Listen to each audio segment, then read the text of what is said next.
Welcome to another video. In today's video, it's the tale of Uruguay.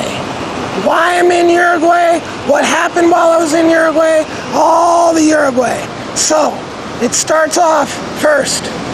I went undercover as a panda.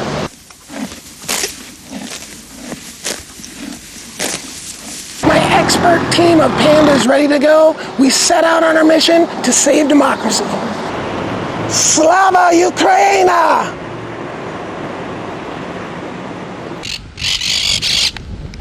The adventure to Uruguay can be summed up with the highs and lows.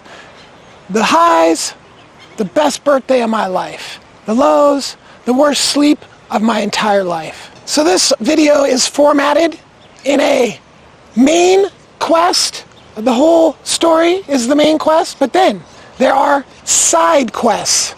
One of the side quests you're going to see is finding the origins of air plants. Air plants. Where did they come from? They seem to just be on man-made objects. Is there an air plant that can be found that is not on a man-made object? We'll find out. So, it's my quest to find the best art in all of Montevideo.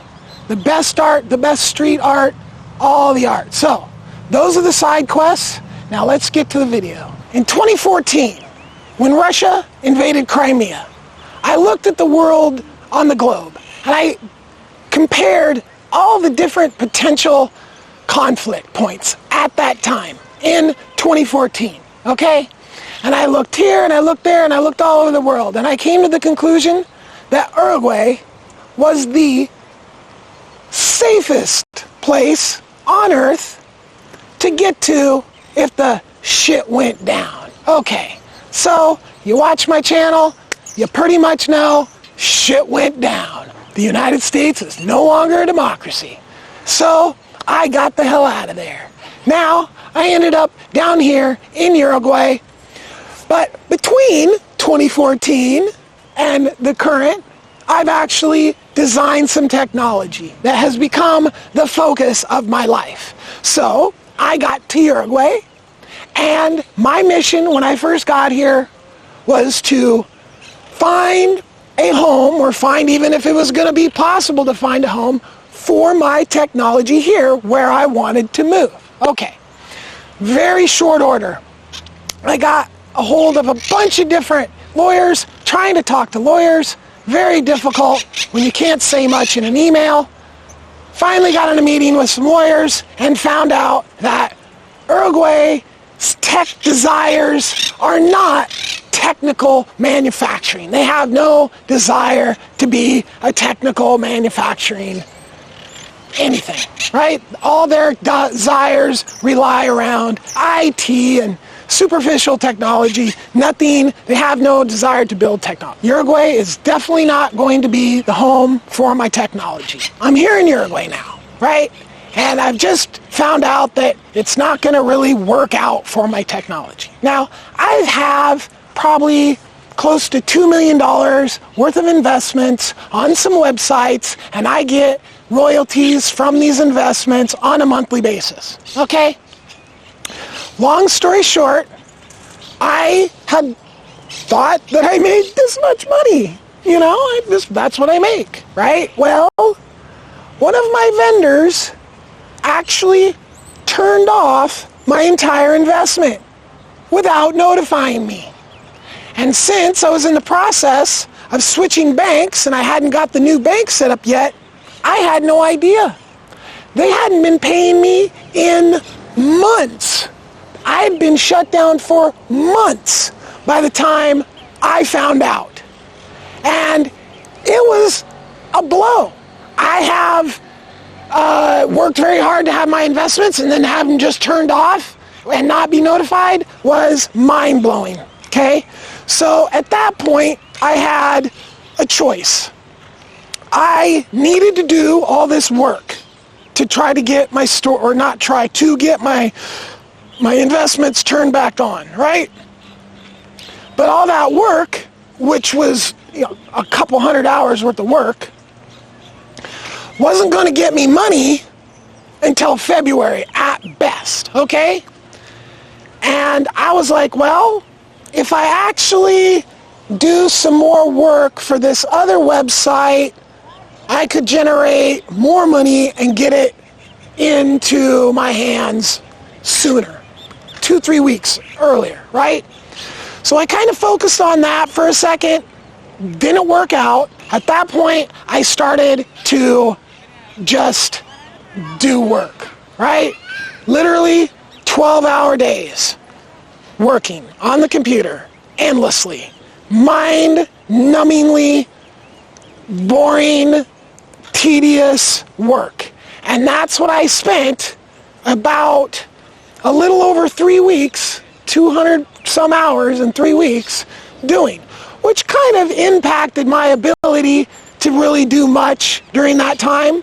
But, you know, I had to do it. The reoccurring theme of not being able to sleep in Uruguay started with the 2-day trip to get here, where on the airplane, I was literally in the middle of the airplane with people on both sides of me and the chair right in front of me like this, not a wink of sleep. Okay, so I get here. I check into a hotel, which I didn't really do my research. I didn't have reservations. I just started going to hotels. And guess what? They were all full. So I finally found a place that I could get for 3 nights, okay? So I got into there. The first night, totally just dead. I think I was in bed for like 13 hours or something like that, okay? Slept, yeah. Got woken up a few times, slept, yeah, okay. Not horribly, okay. The next night, I had a drink. 1 drink. But they put like coffee, liqueur or something in it. Up all night. Could not sleep. Looking forward to sleeping the last night there. But no. There was an Argentinian rugby or soccer team that had rented out like a whole floor. In this video, I'm going to mention a certain party favor. Riding that train. I'm not going to say the word because I want people to actually get shown this video. So if I say the word, the video won't get shown to anybody, right? So we're just going to use the word train. Okay. So there was a Argentinian soccer football team staying. They had rented a bunch of rooms on the floor with me, of course. And they literally stayed up all night long, running up and down the hall, banging doors. Sounded like they were wrestling, like just insanity. I was calling the front desk, okay? Well, the management at this hotel, Dazzler, you suck, was this big. And he was all by himself. So I'm calling this little guy. He doesn't have security. The hotel is at maximum capacity, and they don't have a security guard. So I didn't sleep that night either. Okay, so now they have no more nights, and I don't really want to stay there. And I'm up at like 6 o'clock in the morning, just super not happy, okay? Now I'm trying to get a cab. I'm standing in the lobby at the front desk. He's having an impossible time getting me a cab. So I see a cab pull up. And I was like, oh, there's a cab. What's getting out of the cab? These twins and a guy. Look at the guy. I think he's the cab driver. So I'm like, hey, are you available? In English. They all just look at me. They had been riding that train as well and were on their way to a hotel room. Yes, twin women, 1 guy, lucky guy. So I ended up getting a cab, right? Okay, so now I go to a super cheap hotel right in a little saucy neighborhood, okay? So I'm in there. I pay for a month up front, and I'm in there, and everything's right? Well, the people, again, are partying, riding the train in the hotel. They are riding that train, and the cigarette smoke comes into my room in the middle of the night. I have to get up, open up all the windows and doors to get the cigarette smoke to leave, okay? And at some point, I yelled something like, "Shut the F up, you train riders," right? And at that point, I really didn't feel comfortable in the hotel anymore because I just yelled in the middle of the night for people to stop talking while they're riding the train, which, yeah, and I have all my equipment and stuff, so I did not feel comfortable at that hotel any longer. So I had walked by another hotel, walked in and asked them how much a month was, right? They told me. I was like, okay, cool. So I packed up my stuff. I'm standing on a sidewalk with all my stuff outside the hotel. They gave me a refund. I'm waiting to get a ride to this hotel. And I'm waving cabs, and nobody's stopping. This extremely beautiful woman just walks up to me and is like, "Do you need a cab?"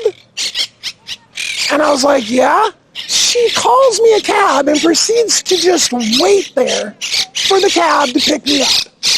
Blown away. Like, just out of the kindness of her heart, right? Was kind of like, holy cow. Wow. That was just a beautiful woman walking down the street that just literally stopped and freaking called me a cab and waited for it for me. It was really wild, right? So I got delivered to the hotel. I went in there and they're like, "We don't have a month."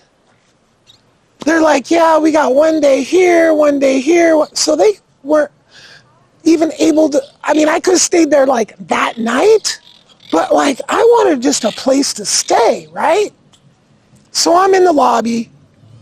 They had a coffee shop in the lobby. I asked them if I could use their Wi-Fi and they're like, "No problem." So now I'm just hanging out in the lobby, searching the websites, trying to find a place. And this place is just like, I literally showed up here at like the peak of the hot season or the popular season, right? And so everything's booked. But this one little weird place kept popping up, right? And it was in Spanish, and it was just like a picture of like the front of a house.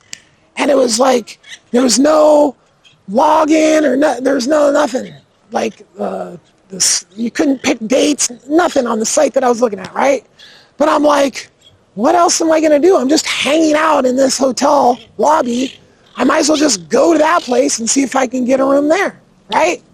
So, call a cab, get in there, head over, and start ringing the doorbell. Nobody's answering. Somebody comes up and says, "Oh, that place is closed." Great. So I'm at their cab. That's when this woman comes out. And she's like, "Oh, I'm open, right?" I'm like, "Okay, I need a month. Do you have a month?" She's like, "Okay, yeah, great." So she had literally just got back. She had been out of the country for like 8 months. She left the house in her boyfriend's hands, and he had spent his entire time riding the train and basically running that little business into the ground, right? So she had come back without notice, broke up with him, kicked him out, and cleaned the house up, and that was like 3 days before I got there.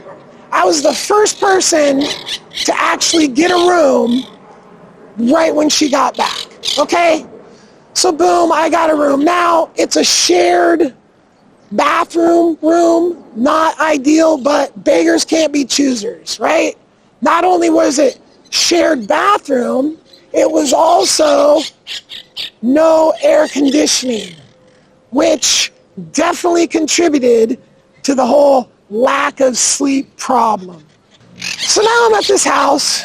People are coming, people are going. It's pretty interesting. But almost immediately, a couple shows up, and the woman says, "Oh, I just sold my house," right?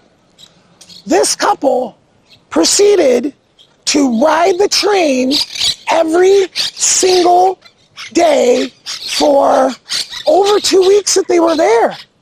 And every morning at 4:30 in the morning, they were in the bathroom, which was like right next to where my head was, talking in the bathroom at 4 o'clock in the morning every day, having a conversation in the bathroom. So this goes on. Like, I'm not sleeping in this place at all.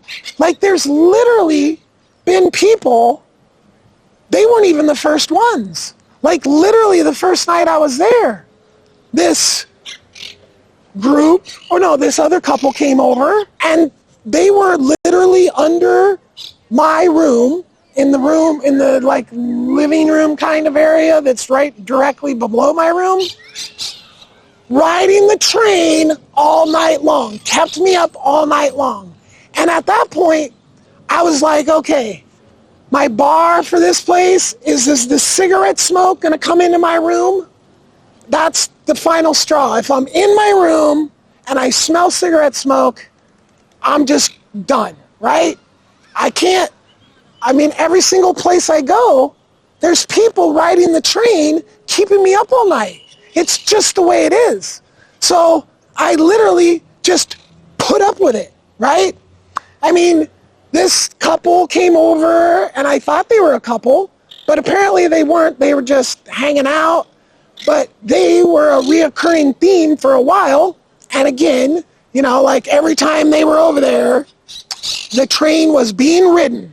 So it went through a lot of people, right? And in general, the house had interesting people in it that were not riding the train. They were just vacationing or, whatever, right? But there was that element that never left. There was always some train riding going on here and there. Met a lot of interesting people over the time there. There was a language barrier most of the times, but sometimes people spoke a little English or spoke English, and I was able to have conversations with them. Fascinating stuff. Very international place, people from all over the world. It was truly interesting on that level. Now, would I ever go back to a situation like this house again? No, I would not. Even though, and we'll get to the birthday party here in a second, I had this amazing birthday party because of the house, right?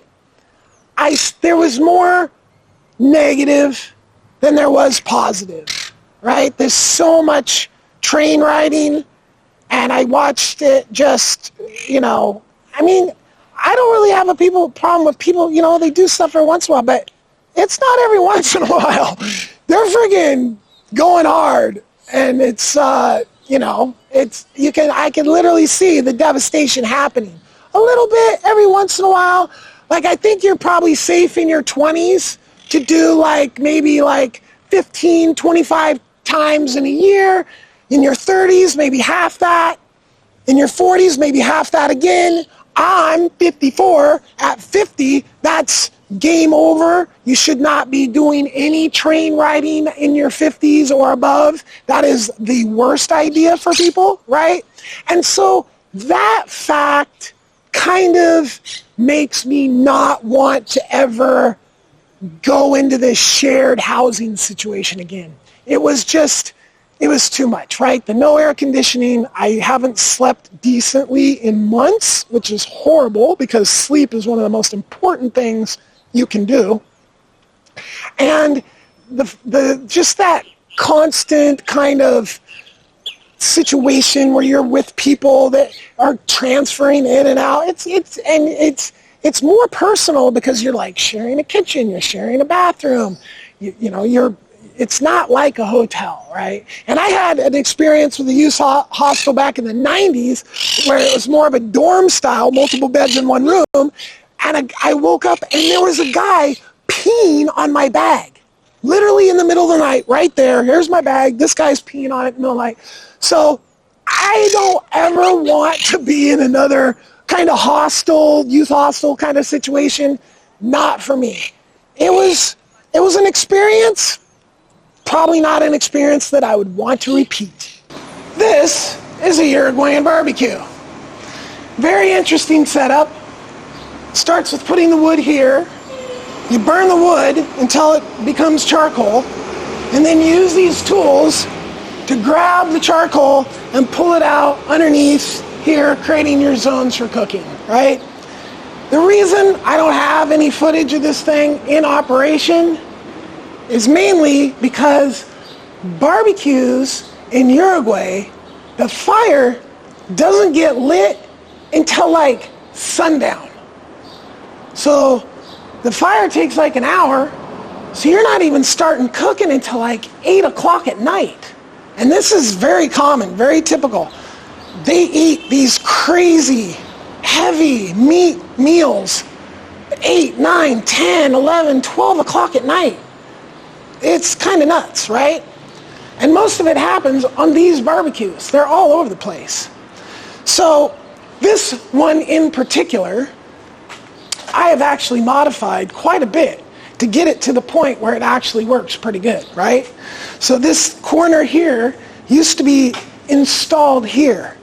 So the grate kind of went down at an angle and you couldn't get anywhere. They'd put sausages on, the sausages would roll down, okay? So I started off by leveling the grate, right? Getting it up out of this hole that it was in. That was just so you could pick it up, but you couldn't get the tools, not in here at all, and barely in here to actually get the coals, okay? And it worked a lot better, but still it had a problem. It had this entire other one of these. So they had like 2 of these stacked on top of each other. The other one had legs that were sticking down, so you just run into the legs with the tool, right? So I got rid of that, put it up on blocks. We ran it the other night, and it ran exceptionally well. The coals just dropped down. Before, people were like beating the pile of fire to get the coals to drop through the bottom. Once I got the good, it just had too much grate, right? Once I got that extra grate out of there, the coals just fall down, right? You can just scoop them out. Works so nice. Now they also have a very specific, like, food that they cook. It's almost always the same. They cook chorizo. They cook what they call asada here, which that's a short rib where we're from, but it's a short rib that's cut like about this long, right? I mean, it's crazy because they grill these short ribs and they're all stretched out like this, right? And it never was good. Like, I had it a bunch of different times and it was never good. It was always like it's rib meat that needs to be cooked at a much higher temperature than most anything else, right? To get it, I mean, it's like brisket almost, right? You need to cook it a long time to get it to be tender, right? And by stretching it out like that, it just lets all the good fat just go everywhere, right? So I wrapped it into a coil and cooked them, right? And that worked so much better, in my opinion, because it held the fat in there and kind of basted itself with the coil, right? So it worked a little better that way. But they're very specific about their barbecue.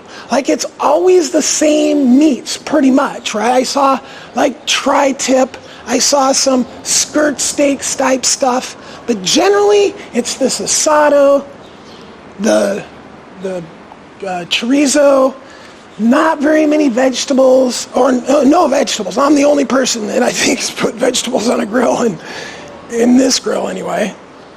And I was grilling onions and bell peppers, and this is a Uruguayan barbecue. Being born on December 24th has doomed me to a life of non-existent birthdays. Boring birthdays, no fun, like not one I remember in my whole life. And when I was a little kid, my mom used to, attempt, but it was rarely on my birthday, and it was never anything epic, right? So I've been on this quest my whole life for an epic birthday, right? And I had the best birthday of my life right here in Montevideo. It was awesome. It could have been better, but you know what? It was a really awesome birthday.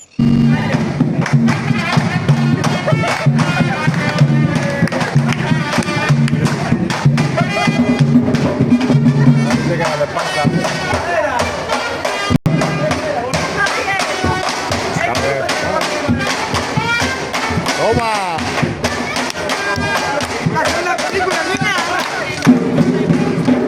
¡Ole! ¡Toma! ¡Ole! ¡Happy birthday! ¡Vamos, ¡Toma!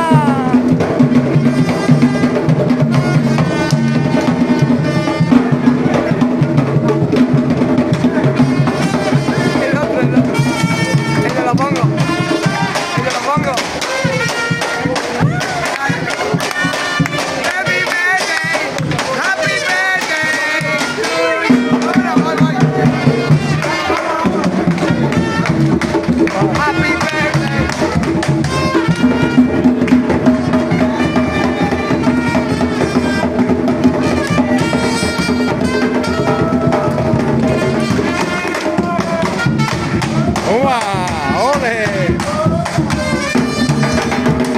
Yeah, dancing in the streets. Doesn't get much better than that. Okay, then we went back to the house, drank some more. Then we walked down to this other club that was just partying. And, you know, it's so chill here. There's a club. It's out in a neighborhood-ish. And there's loud dance music, loud enough to hear it across the street. There's people with their drinks across the street over here hanging out all over. The place is so full, there's people just everywhere, right? It was a full-on dance party in the afternoon. It got wrapped up before it even started getting dark, right? But it was like this midday party that was just absolutely a ton of fun, more dancing, more hanging out. New Year's Day was quite an interesting situation. It was so hot. It was like uncomfortably hot. Like it would have been, you couldn't take off enough clothes to cool off, right? And now on top of that, we went to this event, and I don't think it's a type of event that I would have ever gone to if I actually knew and had a kind of idea what was going on, because it was chaos. And because I drink cider, everybody's like, oh, cider, this event on New Year's, right? Well, basically they just use cheap cider to squirt all over each other, right? And I was just like, I saw it when we first got there. I was like, oh great, now I see what this situation is. So I dipped on the two people I was with and went around a different way. I was with this Italian guy and an American Hispanic woman from like Chicago or something like that. The three of us went down there. And they went straight into the crowd, and I went like to walk around the block so I wouldn't get sprayed. They got sprayed. So now we're sitting there watching the chaos, and at one point some random woman just starts getting in the face of this woman that I was with, right? And I literally had to put my hand on this woman's chest and stop her twice. And then this guy walking by only sees me pushing this, and I didn't even push her. I just like pushed her back a little bit to keep her out of the face of the woman that I was with. I wasn't with her. We weren't like together. We were there together, but we weren't like date together. We were just like there. And then this old Italian dude, like 60 some years old, right? The three of us just checking out some touristy shit, you know, and all of a sudden this woman is trying to attack this woman, right? This guy only sees me pushing the attacking woman back. Now he gets in my face. He has a bottle in his hand. So now I'm full. I'm ready to go. You know, like when things like that happen, things take over in the brain and move the brain into a different mode. I was fully there, which is not the way, you know, that's a horrible way to start your day. Basically, we'd been there like not even an hour, right? So, you know, it'd been like sitting around at this house just being hot as hell, then going to this event and stopping a fight and then almost getting into another fight. It was like, ugh. Yeah, it was just not a great day starting. It didn't start off very great, right? But then we all went to this house for this dinner party, and I had got these, it's called a Zecca cut. It's like a cross-cut rib, right? You cut the ribs real thin and you cut them across the bone so you have a bunch of little bone eyes in them. And then marinate those, grill them off, right? So I did that all the best I could because getting that cut of meat down there is really hard. They like their ribs cut in a completely different way, right? So we got the best we could get. They were thicker than I'd like, but they were good. Literally got applause from the party, right? Like I cooked those ribs. I was the first one on the grill. I lit the fire. I got my ribs going. Boom, boom. I cooked those, and some other people came in with some more food and cooked off their stuff, right? And yeah, I got a standing ovation cheer from the party. They liked those ribs so much, right? That's something they just don't do. It's much as marinating, and some cuts of meat, like you can really take to another level. So yeah, New Year's was kind of weird, you know. It started off all weird, and then it got kind of cool, dancing, hanging out, right? And then it just, I should have left way before I left because it was just, it turned into a sausage party, and it was, you know, I was way past my bedtime.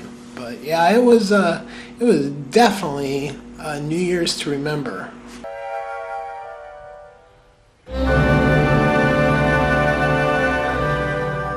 Uruguay is a fascinating place. You walk down the streets, there's literally beautiful women everywhere.